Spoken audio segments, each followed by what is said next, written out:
I know we got that, so, but there's almost like, there's none of this stuff.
Good.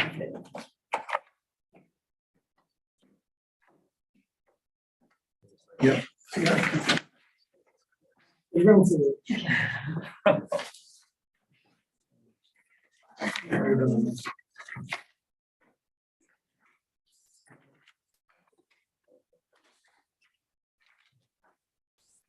Recent arrivals. Oh, awesome.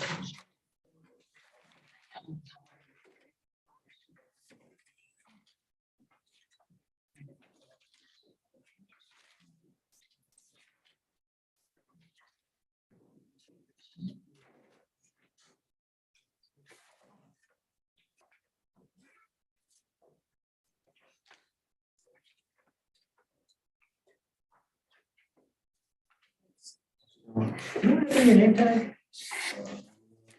Okay, all right. Okay, fine. Hey, Max. Welcome back.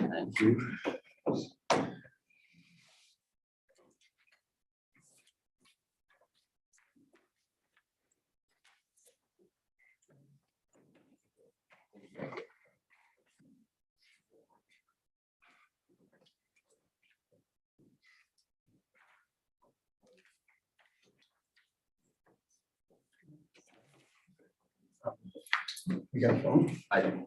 You are a timekeeper? Yes. Playing it some of the 2 minutes, or something, something along that.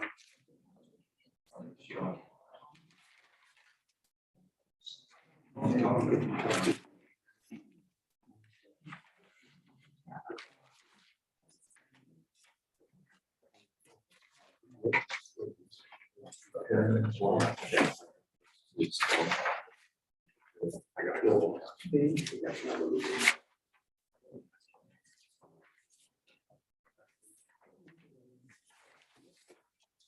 I have to go. I don't know when I'm working, so please be peaceful tonight. We have an elderly person that's missing, so I will be back, but please don't complain.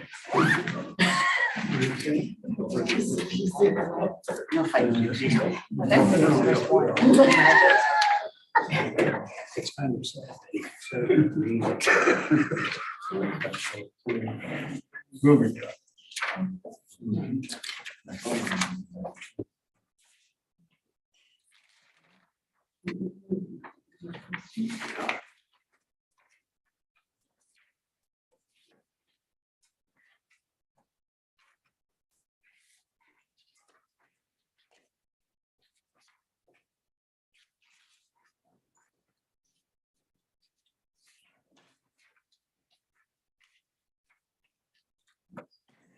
Screen shows 5:30? Yep. All right, let's call this meeting to order. Tonight is the October 20th, 2022 meeting of the City of Harbor Springs Planning Commission. And the meeting is now in order. And for those who don't attend Planning Commission meetings all the time, I want to introduce the key players here. Got Victor Sinadanowski, the city manager, John Michelangeli, who's our planning consultant from Beckett and Rader. Usual cast of citizens up here who are your volunteers. And welcome back to Max Bassett. He's our student representative, and he's a senior at Harbor Springs High School. And he's playing an active role in our meeting. He doesn't get to vote, but he can comment. He can share a perspective of a young person or any kind of a person. So welcome, Max. All right. In terms of first order of business, we have the approval of. Roll call, I'll do the roll call. Yeah, that's a good idea. Do the roll call, Victor. Yep, Al Dyke, Here. Barry Lustgarten, Here. Max Bassett, Here. Mark Bidet, Here. Bill Mulder, Here. Bob Toma, Here. Emily Dubay, Here. Vanessa Warren, Here. and Rick Tarczynski. Here. George Pete sent an email saying that he would not be able to be here in attendance. So we do have a quorum. All right, we can talk about two sets of minutes. We have minutes from the September 15th meeting and minutes from the special meeting that we had. I move to approve the meeting minutes from September 15th. Great. I did pick up a couple changes on those. I emailed Jeff about, and it had to do with the record of voting on each of those. And so with those changes, I think we're going to be square. And I think it was because somebody was absent. Correct. Yep. This is the one where I'm shown as being absent, but I also vote A. Yes. that's right. Yes. That was my one concern. We'll make that correction. I've given him those corrections in email. I went back and I listened to both meetings and made sure I got it right. All right, so we have a motion on the table to approve both sets of minutes. I'll second that. We have a motion and a second. All in favor, please say aye. Aye. Aye. All in favor, please say nay. All right, both sets of minutes are approved. Right.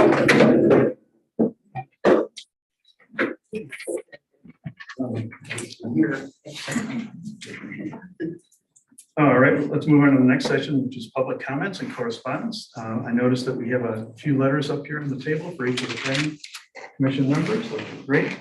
Yeah, very helpful. And the way that this part works is someone can make a comment on any item that's not on the agenda specifically. So this is a chance just to share your thoughts and ideas and those kinds of things. And the rules are that we each get 3 minutes to say our piece. So, you know, if you haven't, I thought, get it together, pick it up, and we'll do the 3 minutes. And then we're gonna have a good, productive meeting tonight. And we're gonna ask people to follow the rules in terms of public comments and I've asked Max, who will play a role in civic proceeding here. He's going to be our timer, and he'll start his phone, and we'll have an alarm, so people will have all kinds of fair warning. And then we're going to ask you if one more time if there's any instance, and then we're going to have to ask people to leave if they don't follow the 3-minute rule. And you get 1 comment per topic, and you can't give your time to someone else. And so that's how it works. Okay. Do we have any comments from the audience on things not on the agenda specific? Yes, ma'am. I would like to talk about Airbnbs. Great.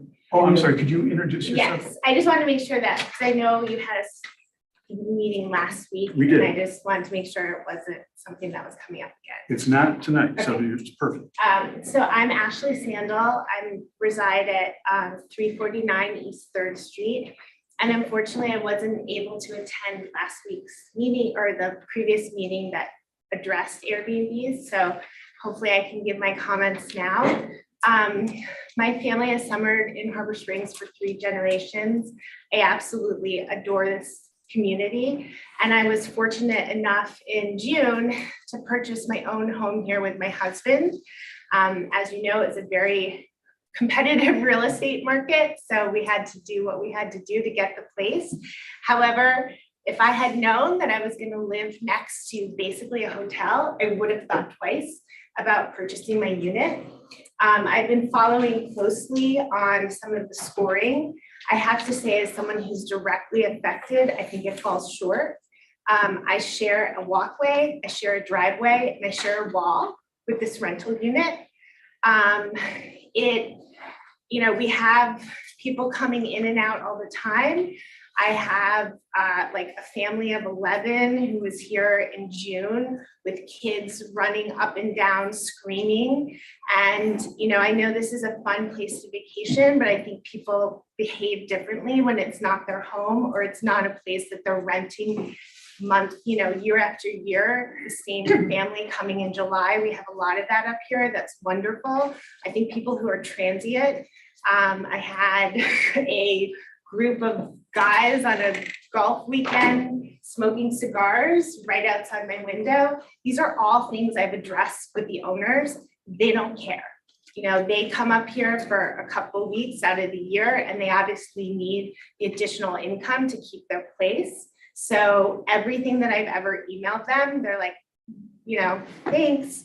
So in this scoring system, am I supposed to call the police every time someone's parked in front of my garage, every time someone's, smoking at 2:30 a.m.? These are minor grievances, but they do affect us, especially since I share a wall with these people. I'm right next door. And the one very loud family, which I think had too many people for the number of bedrooms, I finally, after 24 hours of nonstop screaming, did sort of accost her in the front yard. I don't want to be that person, but I also shouldn't have to nitpick at everybody when they're behaving disrespectfully to their neighbors to hope that they leave these owners bad reviews. And that's the score that you take into account. Nobody wants to be that person. But I just think that there should be some sort of acknowledgement of the proximity to other neighbors in the scoring system. And lastly, the density of, I think 3rd Street is unfortunately becoming an Airbnb row. So thank you for your time. Thank you very much.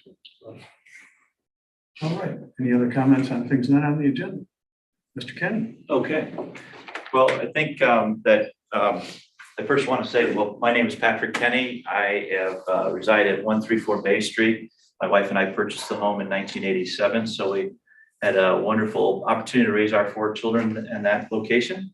And I am here to speak about the playground across the street. I'd like to first, however, acknowledge Rachel Roon and her work. She's been very dedicated to the effort, and the board as well. And so I thank them for that, and I'd like to thank you for this opportunity. The reason I'm speaking is because I am coming to you with a new proposal, perhaps is the way to say it. It's a collaborative effort between the community and the park in terms of coming up with an alternative solution. I sent you a letter describing my initiative, and I wanted to make sure that you understood that the seriousness and the fact that it's real. We are proposing that we come together and raise the appropriate funds. I have done so already in terms of started that process.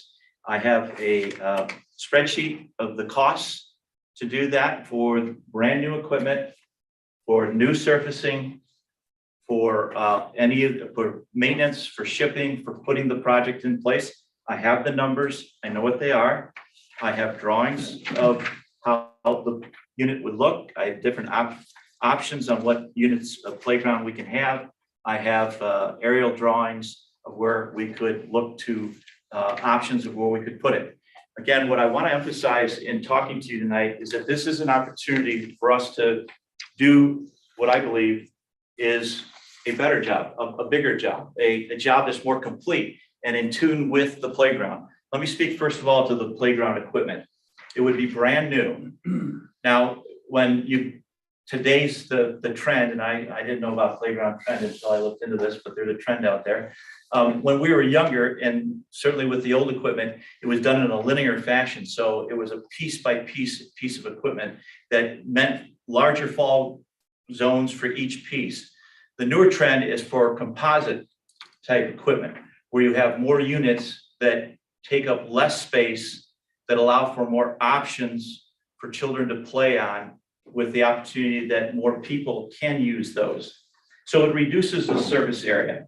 It's completely 188 accessible plus compliant. I know that's been a discussion that's been talked about quite a bit. This is ADA compliant and provides for choices for the disabled to access and use the equipment. The equipment has a longer lifespan because it's brand new.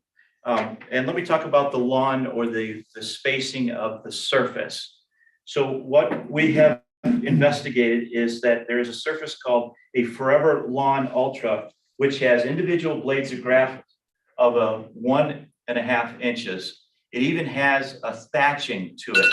So it looks identical to the grass that's in the playground. I think we can do this right. I think we've got a better option. Give us some time and I'll explain and be happy to work collaboratively with anyone who wants to put in a new playground at Zorn Park. Thank you very much, Mr. King. The reason playground equipment is on our agenda, the reason Mr. King is speaking now is that I directed him that would be the best time to do it. He's making an offer that the Planning Commission can't actually consider tonight, but he wanted to get it out there to make sure that we knew about it and everybody knew about it. So this is a public reveal. I guess that's probably true. Sure. So thank you very much. Well, thank you. Any other public comment on things not on the agenda? Great. Well, let's get into the first order of business, which is special land use request for 730 Pennsylvania Avenue. And let's start with John. You want to give us a setup on this? I can. Dan can take over. The city received an application from Dan Gorman, who's the architect, on behalf of the client, who's Landon Tracy. It's for the Tracy Cottage, which is located at 730 Pennsylvania Avenue. It's on a parcel that's just over 1/4 of an acre. And the proposal is to add a attached garage to the side of the building, and then also make a modification to the roof line or the appearance of the existing dwelling. Because it's a accessory building, there's a number of requirements that it has to be reviewed against in the zoning code. I prepared a technical memo, and without going into all of them, I can say that the proposal satisfies all of the criteria and the requirements. I also prepared a findings of fact relative to how it meets the standards. And again, the proposal and the drawings and the as submitted satisfies the standards in the ordinance. I've provided the Planning Commission with 3 proposed motions: one to approve, one to approve with conditions, and a motion to deny. I haven't seen anything in the project that does not address or meet the criteria of the zoning code. Do you have any questions from the commission?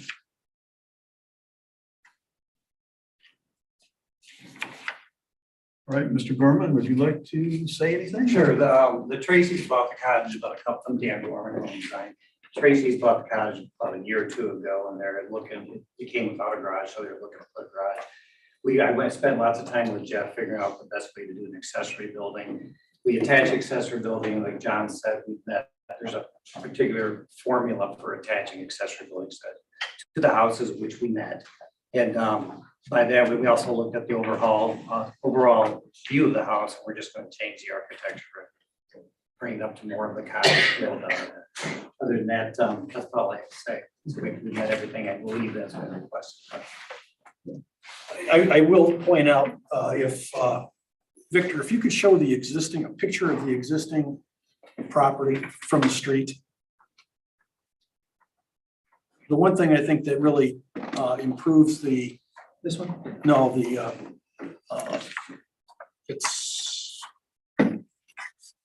it's in my There. memo on the second page.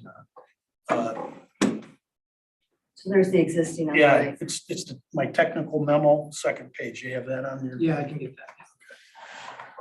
I think this is something I found that is actually improving the scope of the property. It's that picture right there.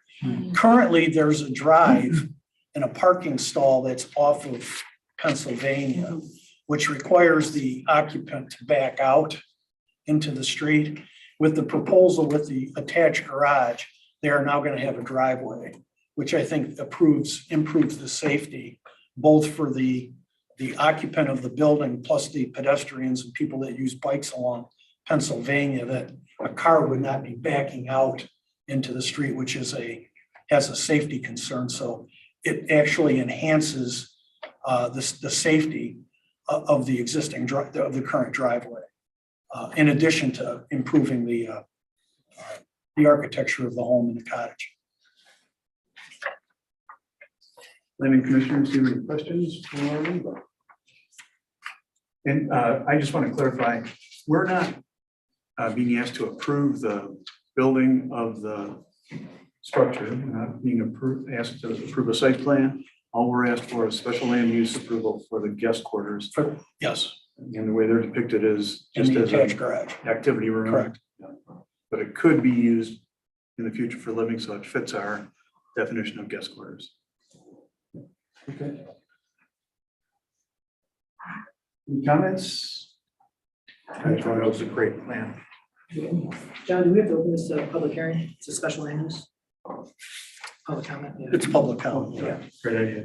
Do we have any comments on this plan from anyone? Is this right down here in Pennsylvania? Is that correct? And to support it, I received complaints about vehicles parked in that, like that driveway current, blocking vision on Artesian, off of Artesian. So I think it would be a good idea as far as safety wise, what John said. Thank you, Tom. Janet Stewart, 410 Pine Street. I agree that there is a safety issue there. There's a lot of traffic, a lot of children going back and forth between resorts and the city, and I think it's a vast improvement. Thank you very much, Ms. Stewart. Any other comments? All right. Or do you want to care to make a motion for or against? I'll make a motion to approve. Approve, okay, so we've got some wording that John will propose for us. So is your motion? That is my motion. That is your motion? Yes. Rick Tarczynski has uncovered a interesting. Actually, Rick, There is a typo.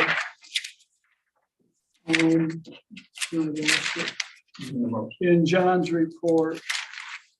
On the planning review. And I don't know if this bears on the motion, but it's listed as 370 Pennsylvania Avenue 3 times. And it's actually 730. So I don't know if that has any bearing on what we're It's doing? 7:30, yeah. So So noted. All right. Mr. Dyke has modified his motion to correct the address, and he's made a motion to approve the plan. Is there a second? Second. Second, motion's been moved and seconded. Let's do a roll call vote on this, please. Absolutely. Rick Tarczynski, Yes. Vanessa Warren, Yes. Emily Dubé, Yes. Bob Thoma, Yes. Bill Mulder, Yes. Mark Bidet, Yes. Barry Lustgarten, Yes. Al Dyke. Yes. Motion passes. All right. Thank you.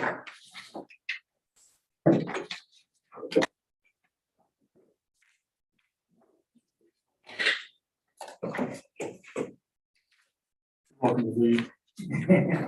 No hard feelings. I'm intrigued. I can say. There's a guest quarter conversation coming up as my ear. Okay. All right, the next item on the agenda is site plan review for the playground equipment located at Lower Zorn Park. And so this is a continuation of the discussion we had a month ago at the last regular meeting. And in that discussion, the city presented its site plan request to reinstall playground equipment in the particular area of Zorn Park. And the planning commission reviewed that. We got a lot of great comment from the public. And the planning commission decided to table the request until this meeting. And they asked for, members asked for better visualization, more information, more detail, and just a better, more thorough design. And so that's, I think, what the city has come back with. And Rachel, would you or whomever like to take us through what we should know? Yeah. Hi, I'm Rachel Reardon. I'm your Parks and Recreation Director. See you all again. So just some background for those who were not here the first round. About 10 years ago, a donor provided funding for a playground at City Beach, and it was located in the sand on the west side of the building. Approximately 2 years ago, high water levels made it unsafe, and they had to remove the playground equipment. Once it was removed from the sand, it was grandfathered in. It could no longer go back in the sand due to ADA compliancy. The same donor has offered to pay all costs related with reinstallation. Earlier this year, we looked at possible locations. I went to the city council. It was in my report, and then it was in my director's reports at our Parks Board meetings leading up to the installation. Playground professional has designed the proposed layout that you'll see today to meet current safety standards. Okay. So another overview. Existing playgrounds in the city of Harbor Springs would be Kiwanis Park up on Arbor Street, Cozaquat Park, which is attached to the skate park ball field, and then Shea and Blackbird School Playground. And that is not available during school hours. So that can only be used in the summer months and then after school. Other nearby parks that we considered were Marina Park. That's more of a community gathering space. It didn't feel appropriate. Shea Park is a historic focus. There's no parking, there's no restrooms. And then Jeeden Jardine, we discussed it did have restrooms. It is a green space, but it's distance from downtown. We wanted it a little more centrally located for families. Go on, Victor. Perfect.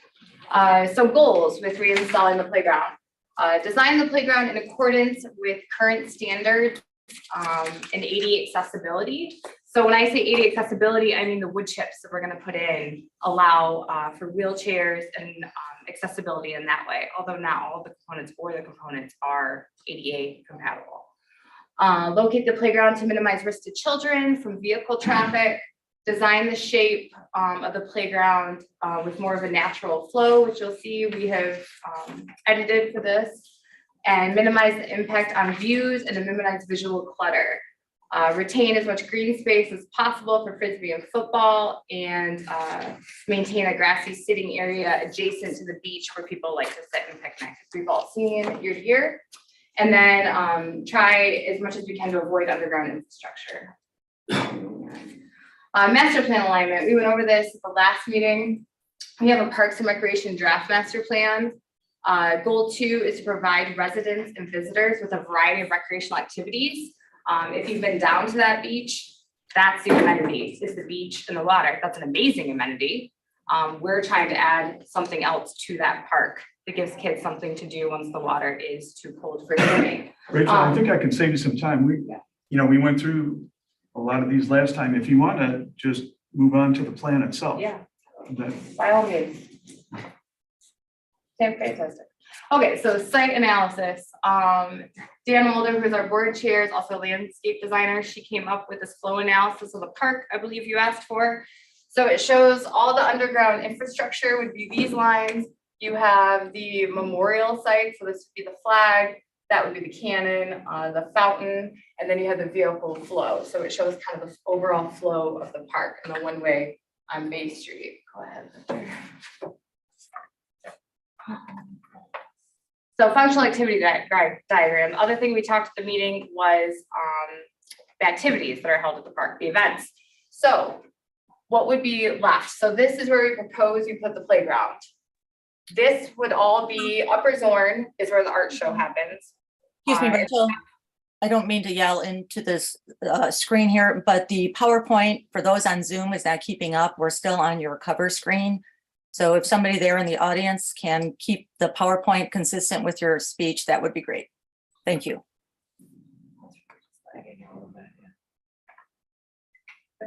I don't know if it's good, but I Okay. impression it's. Okay.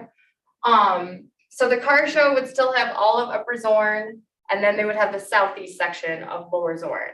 The art show primarily just uses the upper section of Lower Zorn. It wasn't even in the Lower Zorn Park this past summer. And I believe when they do, from what I've heard, they only use about this section. It also allows for the Legion to still have their memorial where they historically hold it. Go ahead, Victor. Yep. And that is the 3D model they requested at the last meeting of what it would look like. So as you can see, it is individual units, which do allow for more fall zones because each unit needs a particular fall zone. But with that, it also gives a more open view. It separates the pieces of it as opposed to a one unit structure. So it's kind of give and take there. Are there any questions so far? Perfect. And then here is, I had benchmarked to put in sidewalks. That would be a separate, we would have all winter with the Parks Board to have that as an agenda item and for public input for sidewalks and other small landscaping if we deem necessary. But I just wanted to be clear that there would need to be sidewalks to the playground for ADA accessibility at this location. Other locations we looked at, the southeast corner also goes over underground infrastructure. So does part A would actually, one of the sidewalks would, in the location we're bringing today. Advantages, it does leave the broader green space along Bay Street open, preserve shady lawn area adjacent to the beach, which we know is very popular. Disadvantages, the view shed of the boathouse in from Main and Bay Streets. You could consider visual clutter around the memorials. And my biggest thing is the distance for the bathrooms. If we, here is, you have complete sight lines to the restroom in the beach. Upper Zorn, we looked at advantages and disadvantages. Advantages leaves the entire green space along the waterfront open, leaves free play area in Lower Zorn, least disruptive to views from Bay Street specifically. It makes use of an underutilized park. Disadvantages were the risk of children crossing the street. It would not allow parents to watch kids at the playground and the beach, and it's much further from the restrooms. You would have to leave the playground to go to the restroom with all the children. This is just general comments from public input we've gotten over all the meetings you've held. Engineered wood fiber wood chips are real wood. They're from the inside of the tree. They allow for less splinters and ADA accessibility. They don't contain paint, chemicals, or additives. You do need to add wood chips every few years. You don't dig all the wood chips out and replace them, but you do have to add them every few years to make sure the fall surface is safe. Again, they allow for ADA accessibility, and that is why I got back on the screen. We've had a couple comments that the play equipment is old and outdated. That's not necessarily true. There are a lot of factors that go into old playground equipment and what deems it unsafe. A couple of them are the quality of the structure itself, how much it is used by kids, climate, severe weather damage. But if playground equipment is taken care of, it can last decades. So there's no fear that it's out of date or unsafe for children to use. We've got a couple comments. There's only a small percent of children who live within the city limits. Although true, we have done multiple events. Fall Fest is a great example that just happened in October. Our sledding events, Easter egg hunt, we had well over 100 children. So although there may not be children downtown Harbor Springs living, they do visit frequent and attend our events, and we have multiple townships within the school district we need to take into account. I went on to Google Earth. These are rough estimates, but I went through the specific area of green space for Zorn Park, the upper Zorn Park, continue Victor, please. Marina Park, just this green space, and then Child's Park. And when you add it all up, the playground will be about 12% of the grass area of Lower Zorn Park and 2% of the waterfront grass area between all those parks. And then I have a letter from the Chamber Foundation, basically stating that we are grateful to have space to use and do not have opinions on what the city chooses to place in city public spaces, and they will work around whatever we decide for their events. And I have a letter from the Legion. I went to one of their meetings, and by a show of hands, we approved the location we have selected for the reinstallation of the playground. It was 100% approval. Any questions? No, thanks very much. Yeah. I would like to add, thanks Rich for that, that we are, when the planning commission reviews this, we are willing to add a condition to our project that's, or if you guys vote to approve it, a condition that states we won't install it before May 1st to give community and the time to, if they want to look at different options and present to the Parks Board and council and staff, if there are better options. So we're willing to do that. Okay, so let me restate that to make sure I got it right. So the city is willing to make a promise not to install this before May 1st. And Yes. would be willing to talk to residents and others about ideas and design. and everything. Absolutely. Okay. It's not a guarantee that we'd go with that, but we're willing to, we have given 6 months to try to find a solution. If there's a better solution out there, we're willing to entertain it. All right. No. All right, John Michelangelo. Yeah. Could you tell us what the role of the planning commission is in a decision like this? I can, Mr. Chairman. I put together a kind of a technical memo for you, which is kind of planning and zoning 101 for a planning commission regarding the site plan. Under the state statute, a site plan is a series of documents and drawings that are required by the zoning ordinance regarding a proposed land use or land use activity. So that's the definition out of the state statute. State statute also says that the decision-making for a site plan, the planning commission has the authority to reject, to approve, or approve with conditions based on the requirements and the standards of the zoning code. There is a provision though in the state statute that the planning commission, and I emphasize this, a site plan shall be approved if it meets all the requirements of the zoning code. And that was done intentionally in the state statute because if a property owner has a piece of property that is zoned appropriately, the use is permitted by right, and if the property owner complies with all of the conditions in the ordinance, then it's incumbent upon the planning commission to approve that site plan.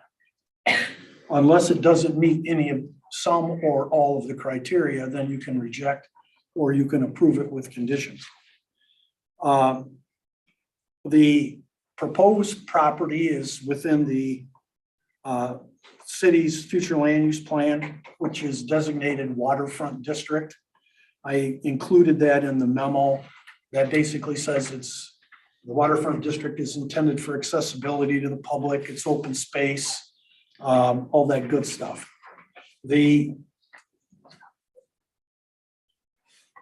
order to help you and guide you through any site plan review, not just this one, I thought it was best that I put together a site plan criteria decision guide. This has the requirements that are in the ordinance. And you have to address each of the criteria and decide if the plan either meets the criteria or doesn't meet it. If it meets all of the criteria, you're required to approve the plan. If some of the criteria is not approved or you answer no, you either have the option to reject the site plan as is, or you can impose a condition to remedy that criteria. That's how the state statute is set up. So I gave you the rating sheet or the criteria sheet that would help you evaluate the site plan. In the event that you want to approve with conditions, there are 4 conditions that are in the zoning code that you have to evaluate to incorporate as a condition. Okay, so you would, if one of the criteria doesn't meet it, you would look at the conditions. If you want to approve with conditions, take a look at the conditions and decide which one's applicable in order to remedy the criteria that's missing. So do you have any questions on how I put this together for you? No, that's very helpful to have that structure. And what was new to me was the state statute that says that a site plan has to be approved if it meets the criteria. So that means that the planning commission can't impose their personal views on something. So if it's a tight plan that's been submitted, it meets all the criteria, a planning commission member cannot say, I don't like the color green, or you ought to paint it white, or it ought to be cottage style rather than modern. That's correct. Right. If it meets all the criteria in the ordinance, the state statute says that the planning commission shall approve the plan. All right. Good. Okay. Yes, Bob. What you're suggesting is that the opinions of the various boards are useless. Why No. would, if this gentleman who we've empowered to be the zoning director deems that this project or any project has fulfilled all the criteria, what are we voting on? And why are we voting on it? He's been empowered to make decisions. Okay, did it pass all the criteria? Yes, make your decision. Bob, if I can answer that a little bit, the zoning code only gives me authority to administratively approve residential site plans. And so I do that. And the zoning code specifically says that all other site plans have to come to the planning commission for approval. So to some extent, we are looking at some things that are very simple and very easy to look at. If there's a side yard setback of 15 feet that applies to the situation, it's very easy to look at the site plan and say, is it 15 feet away from the side yard? Building heights, other things like that. We can just do the math and figure out whether it's meeting the requirement or not. There may be other aspects of the zoning code that aren't quite as definitive as, is it 15 feet away from the side yard? And that's where you guys have the responsibility to go through that zoning code and say, does it meet all of the aspects of this section of the code that apply in this situation? And you guys have the authority for commercial projects or anything that isn't residential. I don't have that. We've talked about in future issues of the zoning code, modifying that to some extent for simple commercial projects that you've historically, let's say, rubber stamped because we felt that it was a fairly given, that we create that intermediary between the zoning administrator and the planning commission with that committee that we talked about. But so far we've preferred that, you know, larger issues, you know, whole buildings and things like that come to the planning commission for those decisions. Does that help answer that? Okay, Jeff, but technically, this is a city project on city property, and therefore they don't have to listen to us. we have no say. You can do what you want, where you want on your property. And we as a commission have nothing to say about it. Isn't that right? Yes, so the state courts have determined that cities don't have to follow their own zoning code, but we are taking it to the planning commission. And we are gonna follow whatever the planning commission says. And so the city came to us as an applicant, like, and asked us to run us through the regular process, site plan review. And that's been here for the last couple of nights. John, to clarify, if I say, I don't like this location, I think it ought to be in a different park. Can I say that? You can say it, but you've got to evaluate it based on the criteria. And That's the decision making. can we evaluate the two other options that Rachel showed that the? No. You, when a site plan comes before the planning commission, you evaluate it based on the criteria. And if it does, if it meets the criteria, all the criteria, the state statute says you shall approve it, must approve it. If it doesn't meet the criteria, then you can talk about conditions if you want to make a motion to approve with conditions, or you can just outright reject it, tell the applicant to come back with another alternative. But we can't tell the applicant to move it somewhere else or. So we have to react to the request that's been made and decide if it's compliant or not. Compliant or not. And then another clarification, which is just kind of curious in this situation, is that if the planning commission does approve this tonight, it doesn't mean that the city has to build it or is even going to build it. Isn't that right? Well, I also volunteered that condition for the city. So we won't put it in before May 1st. And if the planning commission were to deny this request, it doesn't mean that the city will or won't build it. So There are occasions when a planning commission has approved a site plan and it hasn't been built. yes, we've had that. You've had that, Yes, yes. a number of times. Okay, good. Thanks for the setup. Anybody have any more procedural clarifications or questions before we maybe get to some public comment? I have, I'm confused. And the criteria to me seems to be written for building placement. You know, our zoning code is set up for how do you place a building on a lot most of the time. And what's the front yard, and what's the backyard? You know, what are we setting back from in this application? Look, when you're looking at a playground and a beach and just some dirt and some equipment, I don't know how you do these things. Good question. Anybody want to weigh in on that? I can. That's why in many communities, things like parks, location of fire hydrants, above ground transformers for electrical are not subject to site plan because they're referred to as essential or critical services.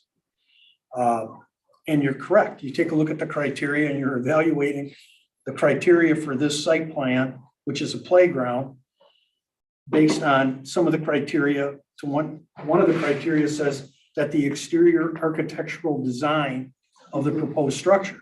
There is no architectural design to the playground. So you're correct, Commissioner, that in some situations, the criteria, you're not going to be able to fit the site plan to the criteria. It's like putting a square peg in a round hole, but that's how the ordinance is set up. Typically, a playground would not be subject to site plan review in most communities. Here, the city decided to have it go before the planning commission. I figure we've just got to make our best interpretation of how this could fit ordinances the way they're written. We'll do that. All right. Hi, this is James Kenny. Can you hear me okay? James, we're not taking public comment. I'm not, I'd like some clarification about this process. Okay, but we, this is the part where the commissioners discuss and set the process and make sure we understand it. Okay, then I will wait for the end of that then. And we're just about to open it up to public comment if commissioners think it's appropriate time. All right. I have a question for the chief. Any problems with this from your end? From our end. Yeah. Well, I'd suggest that we go to in person first and then move to Zoom. You shall. All right. So we had a pretty spirited meeting last time. We had a lot of good comments. There've been actually some meetings in the community since then, a lot of comments, a lot of input. And so I thought I would summarize some of the main themes that I've heard on the topic, which could save us some time and focus things. So here's, commissioners, for your benefit, here's what I heard in previous comments. And you check me, and if you can think of anything else that's important, please let me know. This is a bad place to locate the play equipment. This is a good place for it to be located. It's ugly, it's as big as a house, it defiles the park and it blocks the view. The proposed location is the best place in the park for shade and for seniors to sit, and it shouldn't be taken away for playground equipment for kids. But the location is the best for families so they can keep an eye on their children. Families can watch their kids at an alternative location too. And families shouldn't even let their children split up. They need to watch them more closely. This is something that young families want, and we want young families in our town. And then the opposite to that is the city should make decisions that favor our older residents because we just have so many more of them. And instead of the very few young people that we have. Nobody's against playgrounds, but this location is just not the best. It ought to be installed elsewhere in the park. It ought to be installed in another park, or just forget the whole thing. The equipment isn't ADA compliant, so don't install it again. The material specified for the ground cover will require a lot of maintenance. This is consistent with the city's master plan, and this is inconsistent with the city's master plan. Why wasn't I aware of this before? There isn't enough information. We need more information. The city should slow down. What's the hurry? Nobody wants this, and a lot of people want this. So does that fairly capture? Cleared it up? Yeah. Makes perfect sense. Yeah. So, so that's what I heard, and that's what I've heard in the meeting since then. So there are a lot of different opinions on this thing, and so let's open it up to the public.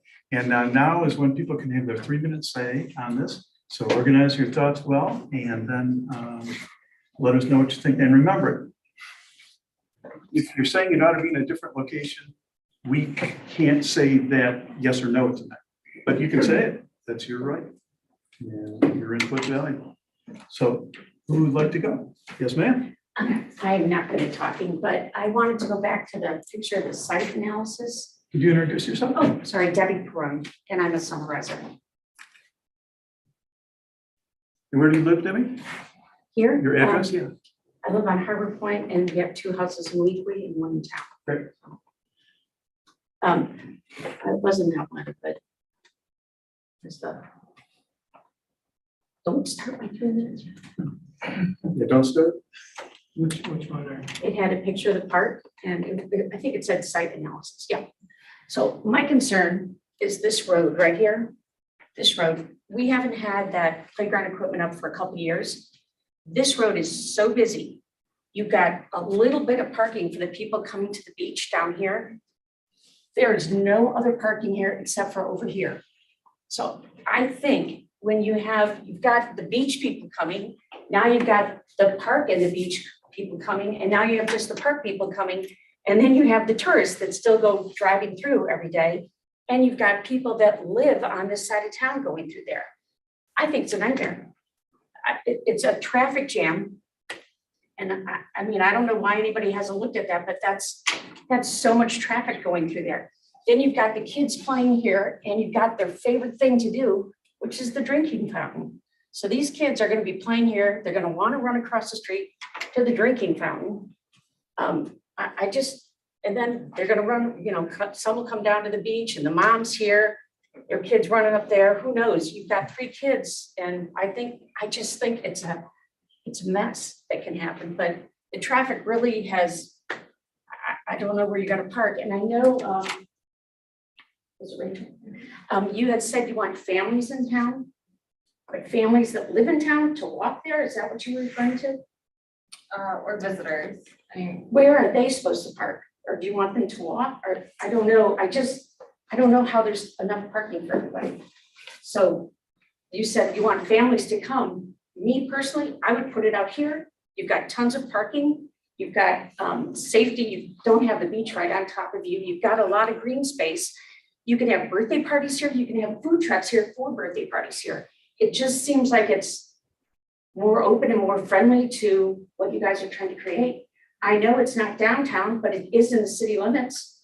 And that park is on that side of town and this park's on this side of town. They're both in the city limits, so. That's all I have to say. Thank you very much. Yeah. Who else would like to comment? Yes, sir. I'm Tom Drury. I graduated here in '89, had 5 kids, raised them all here. I love that park. It's great. Tricia Whitty takes a painting and paints that park. From 1948, you can go back to postcards with Harvard Springs with that park. If you put a playground there, you've ruined that. You've ruined the ambience of Harvard Springs. You might as well call it Harvard Park. It's not the draw you're seeking, it's counterintuitive. Put it in a different location, or I suggest with Rachel Planning Committee. Parks and recreation, let's look at the recreation. They used to have kid fairs down there, all sorts of events that the city promoted, and it drew in kids from all over there, and not just Harbor, Petoskey, Lansing, Cross Village, all these places came down to Harbor Beach, and it was packed, full of kids, full of fun, full of activities. Let's get back to that. There's not much kids down there now. I literally go there every other day in the summer and get sun. Hardly any kids, hardly any kids. So I think it's counterintuitive. And then there's a $160,000 playground earmarked for the ballpark. I mean, how many playgrounds? It's one little town. Neat. All right. That's it. Thank you very much.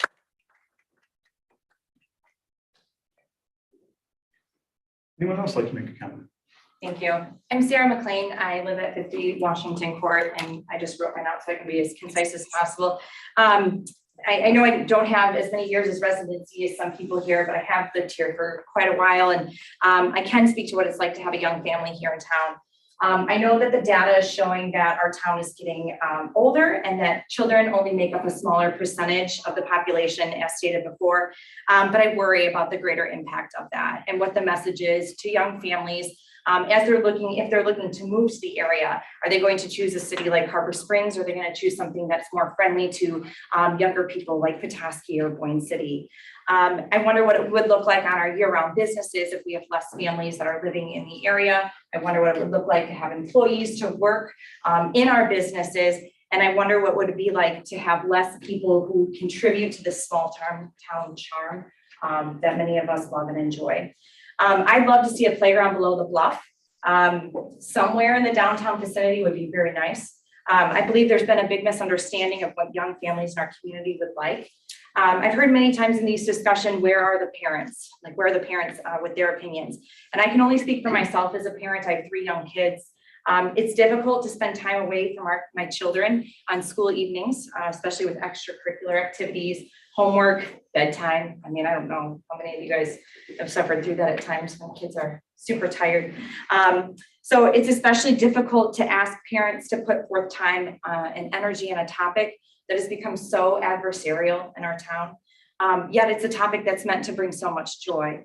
I look forward to a time where our community can go back to engaging in healthy civil discourse, where there's a compromise and there's support, and especially support for our Parks and Recreation Department and a Parks Board that your intention and the purpose of the Parks Board and the Parks and Recreation Department is to do good and create opportunities for our community. So I'd love to see support for projects beyond this one. If I had a magic wand, I'd love to see an amazing park like Innovation Hills, Rochester Hills, or the Maggie Daly Park in Chicago. And I would travel to any city location to go in Harbor Springs, to go to one of those parks if there was a destination playground. But I also realized the financial responsibility of an expensive playground like that, and also in our small town. So, you know, realizing what is realistic. So ultimately, I know a lot of the concerns have been voiced about Zorn Park, but most of those concerns apply to 9 weeks out of our 52 weeks. And arguably only 6 weeks if you really look at 4th of July to mid-August, when a lot of families leave the area.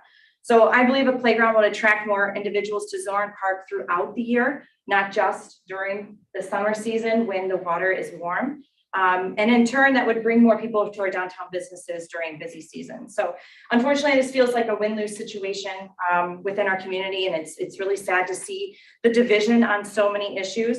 But I've said this before, in light of not letting the perfect be the enemy of the good, I'd like to see a playground somewhere downtown area, whether it be with new equipment or old. And if there is a playground at Zorn, well, I don't think it's going to ruin Harbor Springs. I don't think it's going to destroy the park.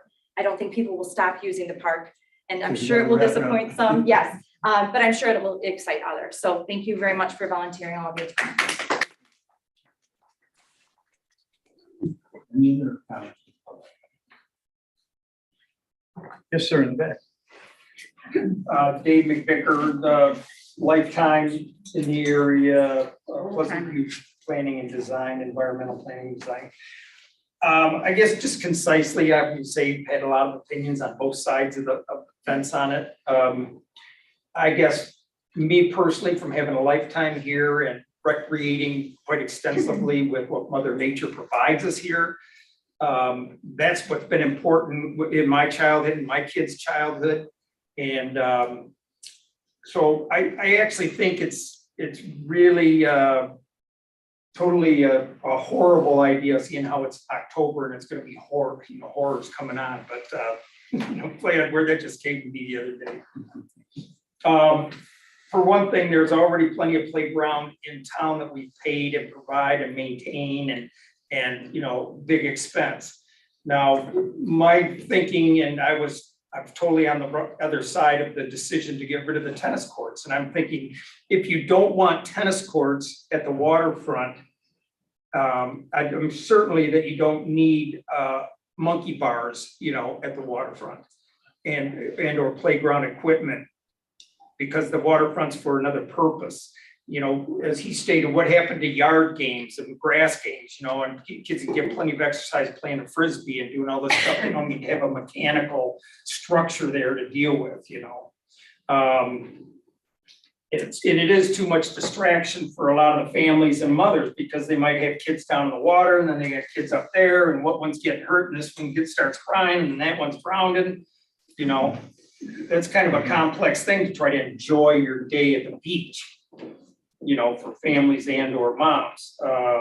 So I think it would provide too much extra distraction for moms with kids. Are they in the water, or are they falling off the device? Are they climbing on the bars? Did they hit, whatever. People come down there to enjoy the beach. That's a beach. So, play beach games, play, stuff that's meant to happen at the beach and the water. Enjoy the water, enjoy a beach. Go to the playground or go to the beach. I don't think you need to have both in the same environment. But it's especially, when they removed the tennis courts, it was a knee-jerk reaction on that, because these were perfectly good tennis courts that were brand new almost, good fences, good nets, good surface, and they waste all this money to pull those out of there and then plant a bunch of grass and then continue to revamp the park down there with new designs and spend more and more money, keep reinvent the wheel. And that surface was perfect for doing everything they do with the park now. There were plenty of picnic tables, and the multi-surface court would be great to do the tents and all that stuff on, because then you don't wear the grass up. But, and people had a problem because it was ruining the view. Well, you can't look through the fence. If your eyes focused on that, and then that was kind of my final thought there was, if you're going to waste a ton of money to tear out perfectly good tennis courts, you certainly shouldn't waste a ton of money to reinstall Okay, we got a playground and put up monkey bars. at a beach where you can do a lot of other more friendly recreation. Thank you, Thank Mr. McBaker. Hello, this is Tim Patton. Can you hear me? Yeah, Mr. Pitt, we're gonna finish the people in the room. It looks like Maggie Lacy has her hand up, and then we'll come My to the video folks was online. short. Victor, can you show the visual where you had the sidewalks and also it was the overview of this layout of the, it was a better one than that. It was like more, it looked more real. It was like a set. Yeah, it was like satellite that Rachel was showing. Go back to the, you can go back to the other one where it shows that. Yeah, we talked to this one right there. Go back to, yeah. So my concern is that Rachel has stated that 12% of, we'd be only taking 12% of the green space. But when you really look at that, you're not going to take a blanket or be right up against that edge when you are out there in the summertime, right? You're gonna be off that a little bit more. So you're really kind of taking maybe 20% of that space. And so we really kind of have to think about that visual of how people will be around that location. My other concern is that when you, on the master plan for the Parks and Recreation, of all the parks, 60-some% of the folks said, don't do anything to that park. Again, it is the best park that we have. It's the most prestige area that we have in this community. And to really take that and take away, and it's not just 12%, we are taking a lot more, not just the overall surrounding of that green space, but the visual of it as well as the safety concerns that was mentioned. I just believe that we have folks that are willing to commit to a better location that can give back to the kids. And keep in mind, for a year round, when the snow is built up, it's still a small area, that snow is built up, it's really high. And so you're going to now have to take the department to take away the snow for the kids to have access to the park, keep it at Zorn. Versus here, you're gonna have a much better, larger surface area to have access to a park. So I think you have to think about that side of it as well. Yeah, thank you. Thank you, Ms. Lacy. Yes, ma'am.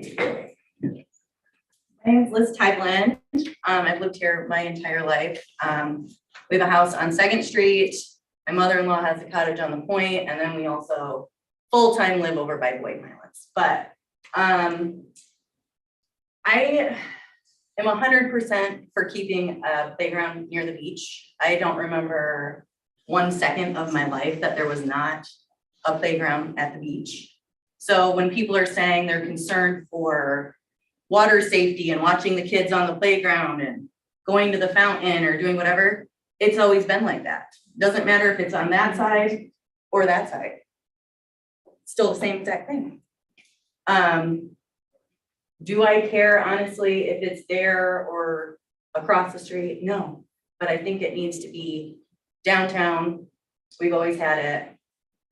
I don't think the concern of the trafficy road, parents watching children, like I said, it makes zero difference than what we had before.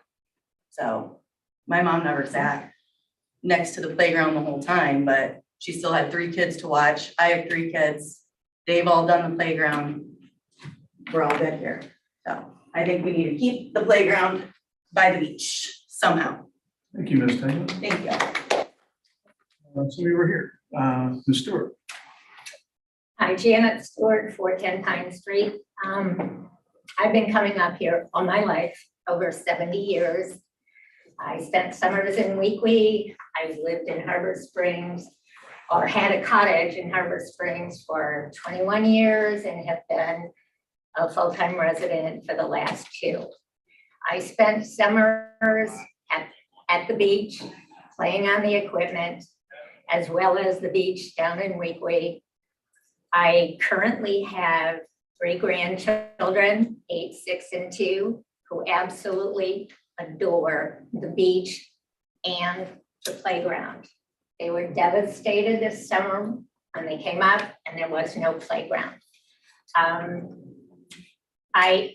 Having come to a lot of these meetings and listened to a lot of the people, I do wonder how many of the people who are so vehemently opposed to this park or this location, how many of them spend much time here on the beach?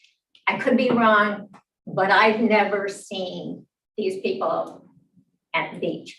I also can't help but feel that some of the people are taking it very personally because yes, it does change their view of the water.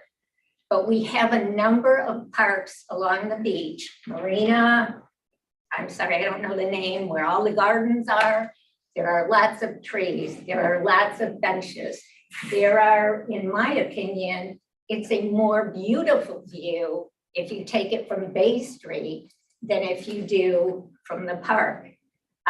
Looking at this picture, people talk about obstructing the view. There's very little obstruction, in my opinion, in that view, with possibly the exception of the back of the slide.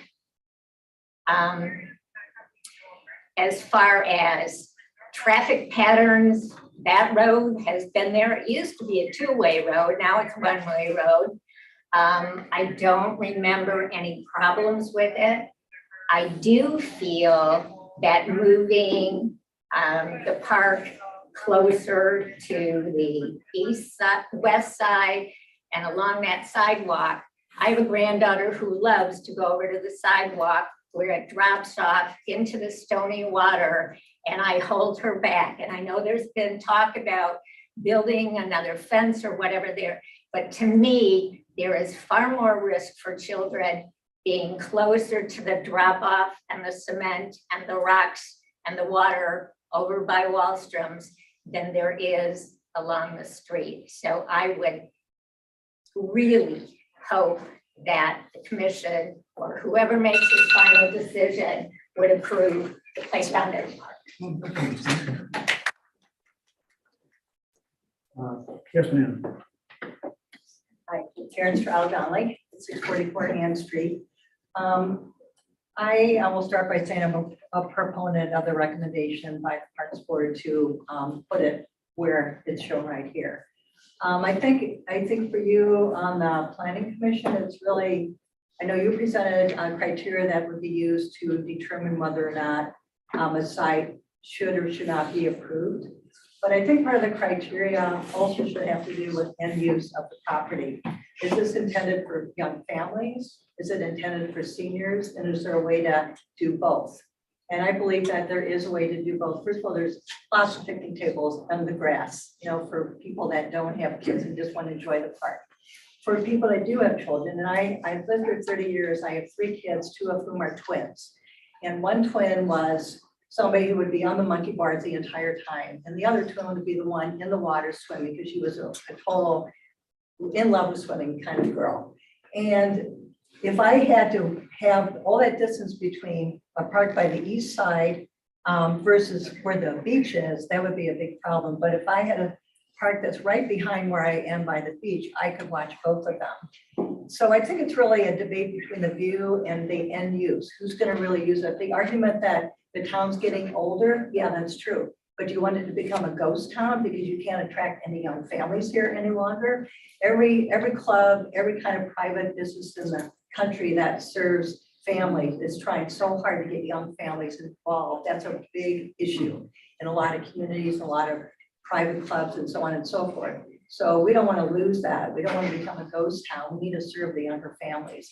And it sounds to me like the younger families are really proponents of this. There's a question of the big view, then the slide I do agree is kind of an obstacle there. So why can't we switch that into a space that's already got a tree by it? So maybe there's a way to reposition the equipment so that more of it's opened up, because the width, the diameter of the monkey bars is not that big that you can't see around it, whereas the slide's a little bit bigger. So there's probably maybe a possibility of relocating that. So I guess what I'm saying is I'm a proponent of keeping it in Zorn Park. That's where everything happens with young families. That's where everybody goes in the summer to the beach, and it's downtown, and we want people to be downtown. Thank you. Thank you, Ms. Donnelly. Anybody else on? Yes, so I'd like to speak as Patrick Kenny, 134 Bay Street. I am probably the one that's most, if you're considering the view aspect of it, then I'd be the one that's most critically affected by it. But I will tell you, it's not the view for me. It's not, that's not the issue. And so it's what are we doing with this park that is nature and ripping it up and putting steel, concrete, metal, probably signage. It's the most iconic location in that Lower Zorn Park. And this zoning board, you can't, one of the criteria that you don't have as part of your criteria is the shade. I mean, that's not part of your, but that is by far the most shade in that park. And so as a result, it does accommodate all families of all ages. And it would disrupt all of those who otherwise enjoy that beautiful shade right under that tree. The sightline is not the issue. The issue is disrupting so many people that enjoy that park of all ages. And when you talk about young families, we're all at one point had young families and enjoyed this, but economics is what's going to drive young families to Harbor Springs, not a park. It's jobs, it's economics. And what is wrong with having an elderly population? Why they're the ones that now have the money. So why are we feeling badly about their attraction and their use of the park and their opportunities? We're not against children, we're not against young families, but we've got to take into consideration the usage of this park and the nature and the beauty and the fact that you've got an area that no other is used by. That spot right there. And I appreciate the fact that you brought up that maybe, are those folks that are against it, do they even use the park? We're there every day. It's right there. We see the opportunities for everyone to enjoy under that tree, and disrupting those people we can do better. We've got a better plan. We can make it so that it's much better and still have a park, playground equipment in Lower Zorn. Thank you, Mr. Kenny. All right, let's go online and there are a couple of people who wanted to make a comment. Now's the time. Miranda Miller. Hi, this is Tim Patton. Can you hear me? Yes. Yeah, thank you. Thank you for the opportunity. I thank you for the debate and the wonderful way you're handling this. Appreciate it very much.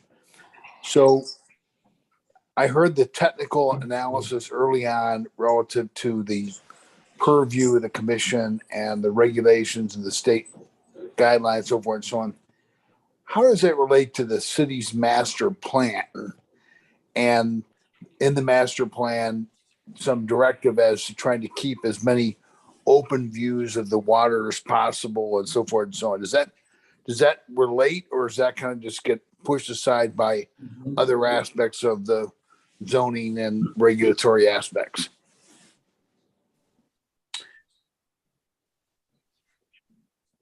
This is your time to comment. Okay, well, that's I'm just posing that question because it seems as though this, by installing this, it seems like we're just doing a knee-jerk kind of quick fix thing. I've done some remodeling of homes we've owned over the years, and sometimes we look back and go, if we had started with a fresh, clean sheet of paper and started over, would we do it this way? Or are we just kind of going, well, we're way down the road and it's been 150 years, and so let's just do a quick fix and move this from the water line, which is raised, and plant it over here without thinking of a master concept, right? And so I just wish that if you're not going to answer the question, I understand it's just a comment period. Love to know the answer to that. And then the second contribution is in the same light of, rather than doing just a quick fix, if we thought in a bigger picture, is the flagpole and the monument, is that like an unmovable, right? Because that seems to play a pivotal role in all these discussions. Does that have to be where they're at? Could that be moved and create, could those be moved closer to the beach and create even a bigger area open towards the boathouse and so forth? So anyway, but I just wanted to Yeah, I guess you're not gonna be able to address it because it's my comment, but just wondered how it relates to the master plan and the interest to try and keep as much open views of the water as possible. Thank you very much. Thank you very much. Anyone else online like to comment?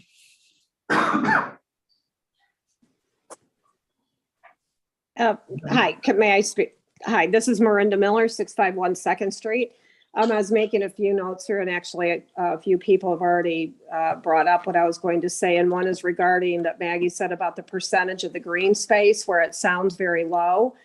If you had been in the park the day that I would say the one that I blew the whistle, we wouldn't even be having these discussions right now if the whistle hadn't been blown, because that park was going to go in without not one citizen knowing about it, except the people who are driving this bus and who have designed it. And and I want to thank you that we've been able to have the process that we have been discussing and using the word process tonight, that is a due process to the citizens. So with this being said, with that, before you bulldoze that park ever again, I think that everybody, you should put back the police tape and mark it on the ground again so people can actually see that 14% or whatever it is smack dab in the middle of the park. It blocks everything. And if you are going to be pushed off to the east side of the park where they're saying where people can go on a 90-degree day, you can enjoy your mayonnaise and tuna fish sandwich when it's 90 degrees, where your dog, your baby, you can't go there. And you keep speaking about family. Zorn Park is the only conduit to many of the people who live outside of this community that drive into Harbor Springs to use that. That's their only conduit to the beach and the water in Harbor Springs and the raft where we have all grown up. Mrs. Stewart, by the way, there are so many people in there. Debbie Gargaro-Perron just spoke, Dave McVicker, me, I grew up on that beach. My son grew up on that beach. Most of the people who have designed this park, are pushing this park, have lived here as little as 3 years, 1 year, 10 years. They've never were on the beach. They never will be on the beach. And I would dare to say, except to mark and measure the beach, that's about the most amount of time they've spent on that beach. So also as speaking to the families, my parents moved all the time growing up. I don't ever think of my mom and dad doing a playground search for any town, whether or not they had 3 kids. They looked at schools. They looked at other things around their safety. We were skiers and sailors, so that's where Harbor came into our life back historically. But nowhere would my mom and dad have not bought a house in regards to where the playground. And if you moved into Harbor Springs and saw this beautiful playground in Jean Jardine Park, do you think you'd say, I'm not going to buy that house here in beautiful Harbor Springs because that park is not in Zorn Park on the beach? I think that has just been this constant theme. You're actually taking the park away from existing families that will not be able to come and spend the day. When you have a 6x10, you put your blankets and your food and your kids and all that out there, that's about 4 families that'll be able to fit with a cement sidewalk running through that on the east side of the park. Again, it doesn't fit in this park. Put it in Jean Jardine Park or somewhere else, relocate it. Sarah brought up the point. Thanks, Ms. Miller. We got to wrap up. I'm sorry, I couldn't hear that. Okay, thank you. Thank you very much. Like Ms. Lang. Patricia Lang. Patricia Lang, are you there? You're on mute still, it looks like. Patricia Lang. Can you unmute her? I asked her to unmute. She has to unmute herself. Okay, did we have another Mr. Kenny? Okay, unmuted there, sorry. Thank you so much for holding this meeting and allowing everyone to speak. I think that's what we really need to do, and listening to everyone on both sides of the issue. This is what we really need to be doing, especially in regards to this particular park. Before we rush to make any kind of decisions about it, we really need to be listening deeply and widely and working collaboratively to make sure that we ensure that this park remains a jewel of the city. It is in the heart of the city. And I don't know everyone that spoke, but like Mick Vicker had mentioned since 1948, what the park was and always has been. This needs to be really protected.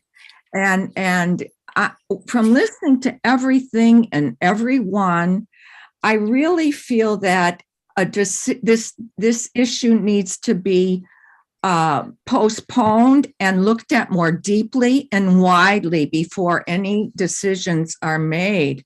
This is an important decision. This is a premier park, and you want to keep the essence of what that park has been historically intact.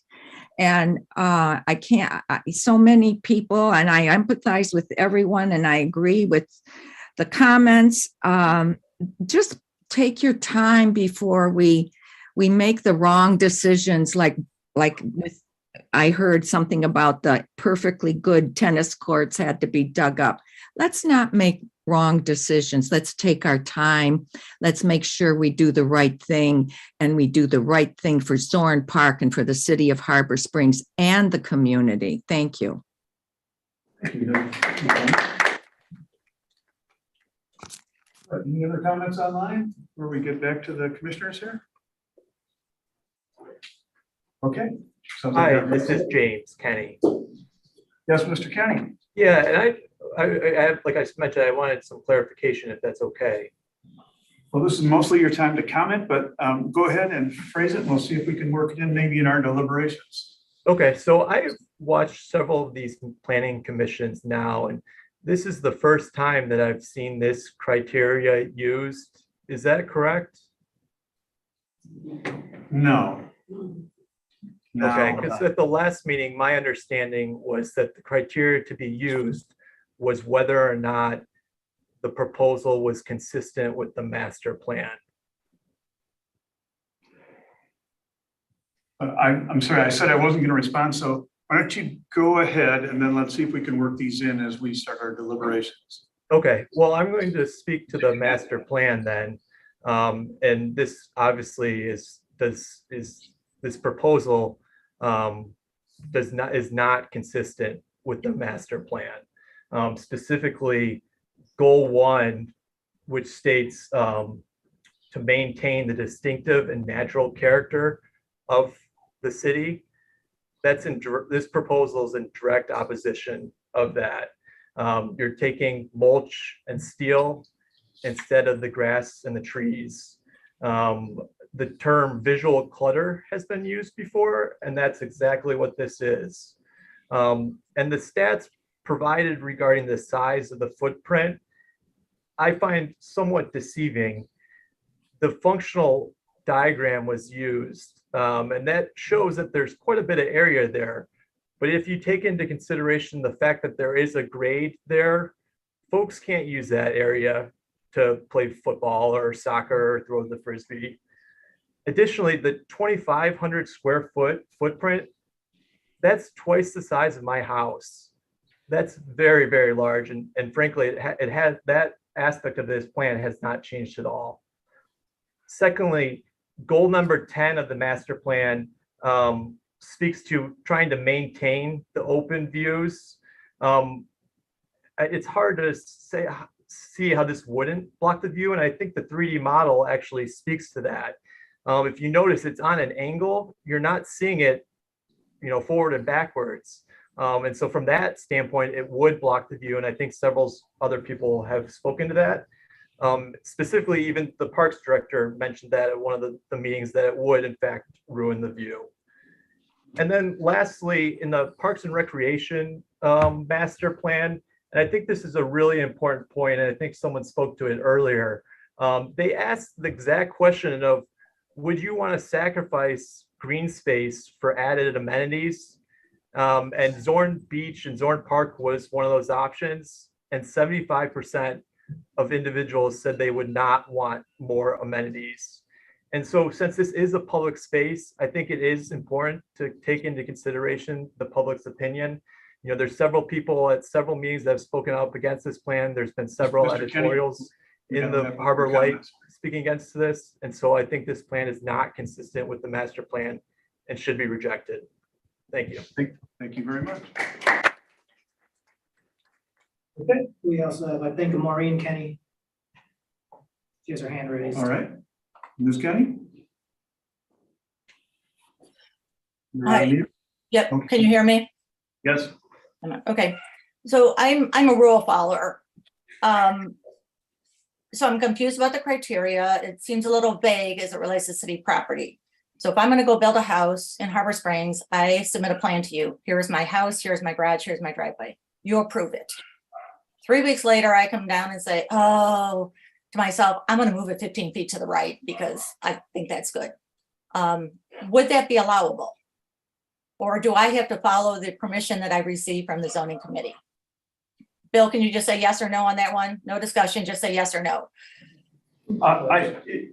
I'm not sure I can. I'm not sure I understand the question completely. If I come to you with a zoning plan for my house and my garage and my driveway, you approve it. I decide I want to move 15 feet further down the road. Am I allowed to do that? Yeah, Yes or no? Would you still be within? If you'd like me to answer that Sure, later, Bill, Jeff, once you we're answer. done with. Because it's not my 3 minutes, so thank you. But answer, please. We'll answer it after. All right, well, let us try to roll that into the deliberations too, once we close public comments. So I take. All right. Okay, sounds good. So I will continue. I probably have 2.5 minutes left. So it has been so adamantly said to us that the applicant, which is Rachel, can only submit additional comments and proposals about the original design. So John or Rachel, can you guys please pull up from the meeting a month ago? I think John, it was probably in your proposal. It's a overview and it's got a big red rectangle. Can you guys pull that up and put that up on the screen? And then put that side by side to page, let's see. Just pull that up. That's not part of this evening's packet, so it would be difficult for us to get that information. Okay, well, it is what you guys proposed at the last meeting on 9/15 when this was tabled. You now have a different location proposed.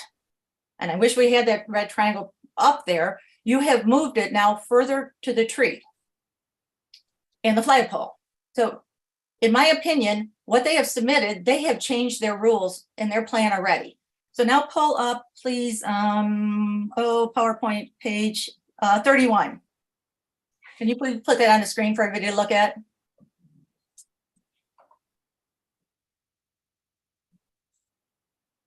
Can you guys hear me? Yeah, I just don't know which. We're trying to find the right package on the right page. No, it's Rachel's presentation, her PowerPoint presentation, page 31. Two more from there. That's it.